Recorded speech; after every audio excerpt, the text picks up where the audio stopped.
नमस्कार बच्चों, क्या कर रहे हो? पिछले पाठ में हमने सीखा था ईदगाह के बारे में और एक दूसरा हम संभाषण भी सीखा था। राजा भोज और मंत्री माघ भी सीखा था। चलो आज सीखते हैं तीसरा पाठ। हमारे पाठ है माँ मुझे आने दे। माँ मुझे आने दे। ये कविता पाठ है, इसे मृदुल जोशी कवयित्री ने लिखा है। चलो हम पहले इसकी उन्मुखीकरण में चलेंगे। आजकल के ज़माने में स्त्री पर होने वाले हत्याओं के ही बारे में नहीं बल्कि भ्रूण हत्याओं के बारे में भी हमें इस पाठ द्वारा अवगत किया गया है। चलिए उन्मुखीकरण में क्या दिया है देखेंगे। माँ चाहिए, बहन चाहिए, पत्नी चाहिए, फिर बेटी क्यों नहीं चाहिए? सही है कि नहीं? हमें घर पर हर काम करने के लिए घर पे आने पर माँ माँ करके हम कोई भी बात माँ से कहते हैं। इस तरह माँ चाहिए और बहन भी चाहिए। दूसरा माँ के बाद हमें कौन होना चाहिए? बहन चाहिए और पत्नी भी चाहिए। लेकिन हमारे द्वारा हमारे पेट में पैदा होने वाली बेटी क्यों नहीं चाहिए? यह प्रश्न अपने आप से एक बार करना जरूरी है। अनदेखी बिटियाँ करे पुकार, मत करो यह अत्याचार। अनदेखी बिटिया यानी इस लोक में आने से पहले जो शिशु का हत्या किया जा रहा है, वह बेटी अपने माँ से बाप से यह पूछ रही है, यह अत्याचार क्यों किया जा रहा है? इसके बारे में हमें इस कविता में बताया गया है।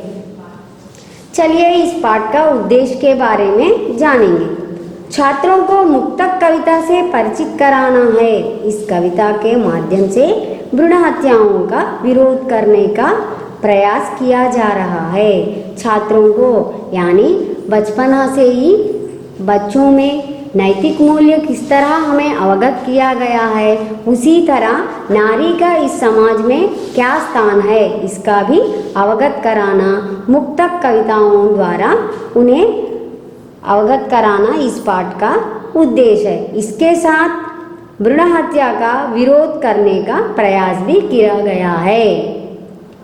भ्रूण हत्या यानी शिशु पैदा होने से पहले पेट में ही मार दिया जाना, इसे भ्रूण हत्या कहते हैं। लिंग भेद का डटकर विरोध करना, भ्रूण हत्याओं पर रोक लगाकर बालिका शिक्षा की प्रेरणा देना इसका उद्देश्य है।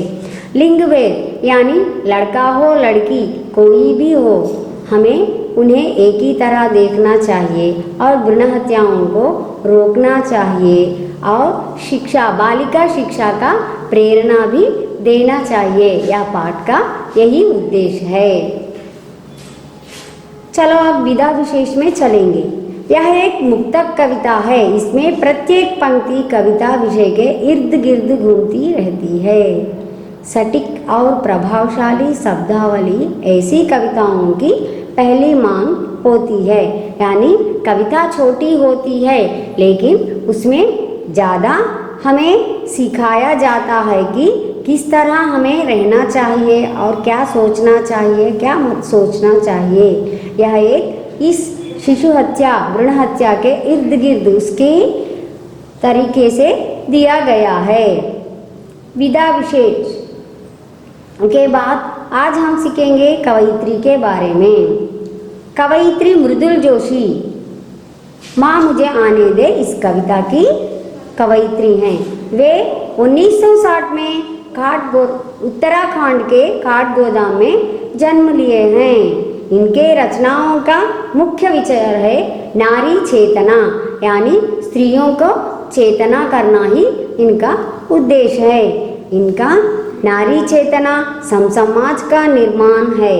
इनकी चर्चित रचनाएं हैं समकालीन हिंदी काव्य में आम आदमी, गुम हो गए अर्ध की तलाश में, शब्दों के क्षितिज से इन दिनों आदि। इस तरह के कविताएं हमें बताकर वे स्त्रियों में चेतना लाना समझ रही हैं और हमें अवगत करा रही हैं। कि मृदुल जोशी स्त्री का भी इस समाज में एक मुख्य स्थान है।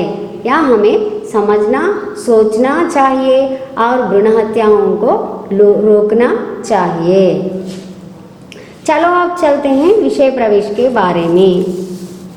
स्त्री और पुरुष दोनों समाज रूपी शक्ति के दो रूप हैं, है कि नहीं?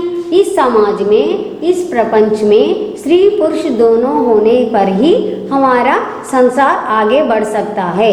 इस तरह हमें पता है और चल रहा भी है।